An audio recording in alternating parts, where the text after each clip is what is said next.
คุยก่อนสิเป็นไงบ้างล่ะเนี่ยก็เหนื่อยเลยเนี่ยเจ็บกูเนี่ยมาเหนื่อย เหมือนกันเร็วนี้เจอเด็กคนหนึ่งแล้วเล่นไม่ได้เรื่องเฮ้ยเฮ้ย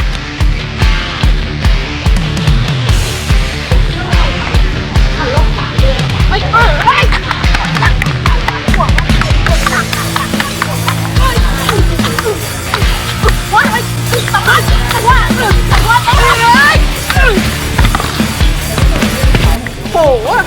ตายไม่ตายนะตายไม่ตายตายไม่ตายเช็คกัน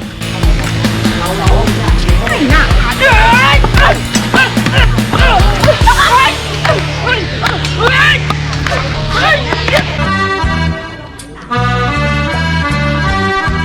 หายอ่ะ หายไปไหนวะ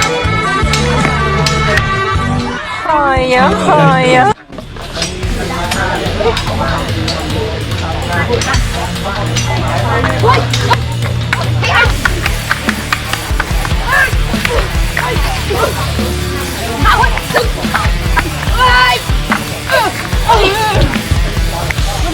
คุณหัวมาแตะ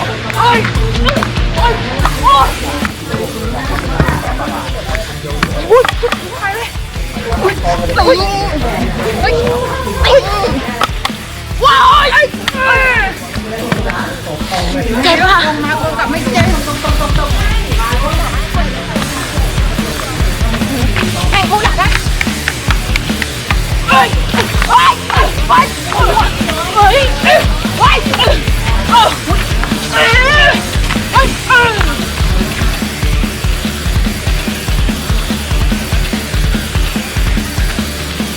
ต้องอย่างนี้เฮ้ย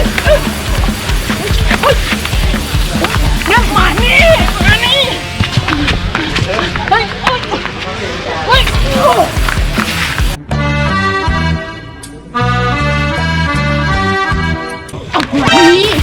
มานี่อ้าวเจ็บมันเนี่ยว้าว้าเฮ้ย